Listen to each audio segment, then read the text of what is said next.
के दिशा निर्देशन में ऐसी चीज़ें होती हैं।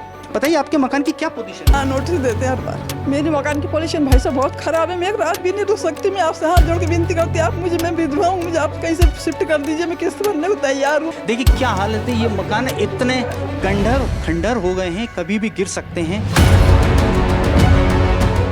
नमस्कार, स्वागत है आपका टीवी 27 न्यूज देख रहे हैं आप। मैं हूं आपके साथ प्रशिता शर्मा। खतरों की खिलाड़ी, ये शब्द सुनते ही हमारे मन में कुछ तस्वीरें आ जाती हैं। संघर्षों भरी, कोई बड़ी मुसीबत में पहाड़ चढ़ा हो या उतरा हो, उफनती नदी को पार कर कोई अपने गंतव्य तक पहुंचा हो।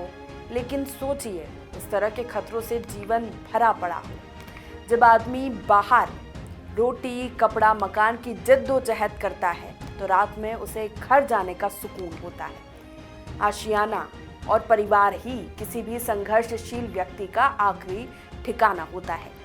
लेकिन बाहर हो या घर, संघर्ष और मौत का साया किसी पर चारों पहर मंडरा रहा हो तो वो क्या करेगा? सबसे पहले आप कुछ तस्वीरें देखिए। आशियाना, घर, ठिकाना, जिसको बनाने में एक व्यक्ति अपना पूरा जीवन खपा देता है। लेकिन क्या हो जब उसी आशियाने में आपको मौत का डर सताने लगे, आपका जीवन यापन करना मुश्किल हो जाए और उसी पर जब कोई आपसे आपकी जगह खाली करने को कह दे बिना कोई दूसरा ठिकाना दिए। ऐसे ही मामले पर हमारे संवाददाता विनोद तिवारी की पूरी रिपोर्ट आपको दिखाते हैं। दरखती दीवारें, गिरता प्लास्टर, टपकती छत, जगह जगह टूटे बिजली के तार, सड़कों पर बहता सीवेज का पानी, ना सफाई ना पानी की कोई व्यवस्था। इन तस्वीरों को देखकर आप अंदाजा लगा सकते हैं ये बड़ा खतरा कभी भी किसी की भी मौत बन सकता है। राजधानी भोपाल में बारिश का मौसम शुरू हो चुका है।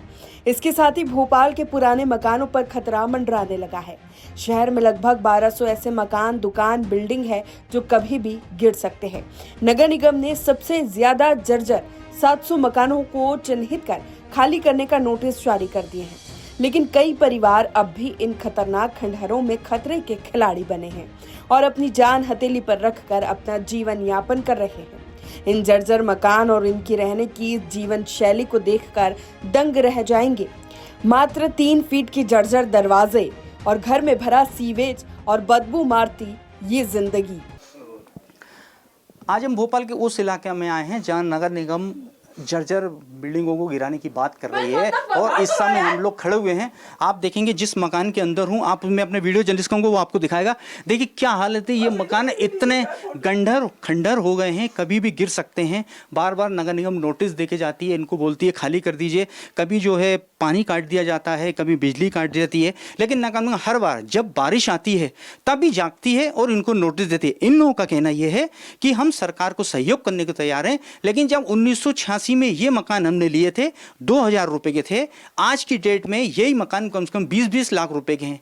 इनकी सरकार से यही मांग है कि हम इन जर्जर मकानों को खाली करने को तैयार हैं, लेकिन नगर निगम और बीडीए सहयोग करे और हमें इसी जगह पे मकान बना के दे।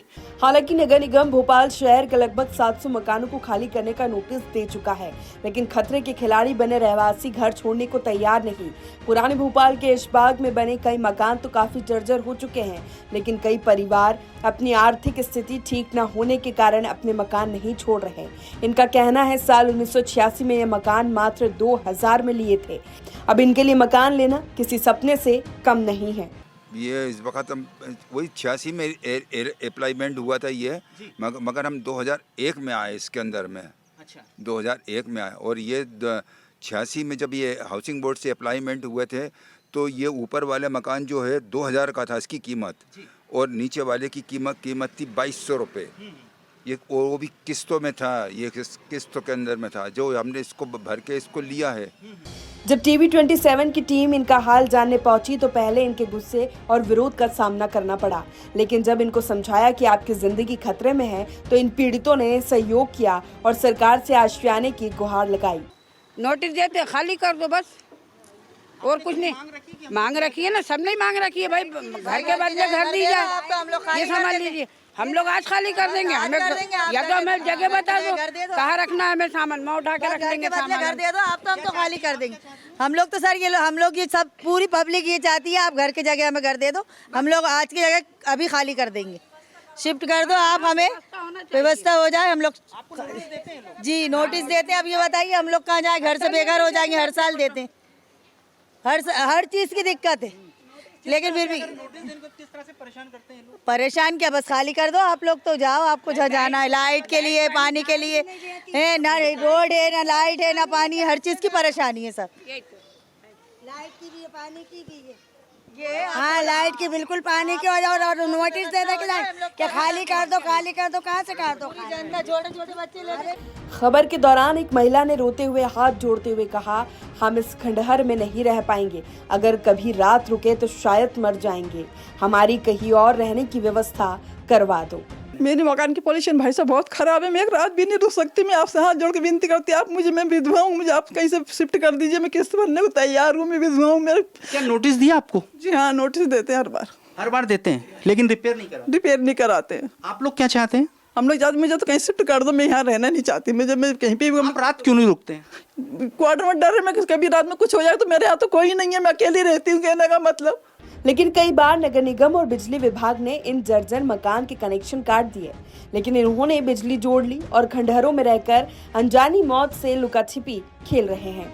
हालांकि नगर निगम के जनसंपर्क अधिकारी प्रेम शंकर शुक्ला का कहना है कि हम लगातार इन जर्जर मकानों पर नजर बनाए हैं, इनको मकान खाली करने के नोटिस भी दिए गए, लेकिन सवाल यही कि यहाँ नहीं तो फिर कहाँ रहेंगे ये लोग। तो यहाँ पर क्या है, दो विभाग शासन के जो हैं महत्वपूर्ण, जिनके दिशा निर्देशन में ऐसी चीज़ें होती हैं, तो उनको सूचित करते हैं और प्रयास यही करते हैं कि शहर में कहीं भी कोई भी भयप्रद भवन गिरने की स्थिति में ना आए, हर व्यक्ति की जान माल की सुरक्षा की जाए। नगर निगम इसके लिए विधिवत समय समय पर कार्रवाई करता है और आगे भी निरंतर करता रहेगा। लेकिन सर इनको बार-बार नोटिस देते हैं, उसको अभी हटते नहीं है, इसका क्या हाल है? देखिए नोटिस के लिए इसीलिए मैंने कहा ना आपसे कि जिला प्रशासन एवं पुलिस प्रशासन दोनों से सहयोग लेके ही आगे की बहुत सारी वैधानिक कार्रवाइयाँ होती हैं जो की जाती हैं। तो नगर निगम प्रशासन इस बारे में समय समय पे समुचित कार्रवाई करता है और आगे भी सुनिश्चित करेगा कार्रवाई करने के लिए। ये कहानी कोई नई नहीं है, पहले भी इस तरह बिल्डिंग मकानों में हादसे हुए हैं। 2022 में एक बिल्डिंग मंगलवारा में गिरी थी, 2023 में एक बिल्डिंग बारिश में भरभरा कर गिर गई थी।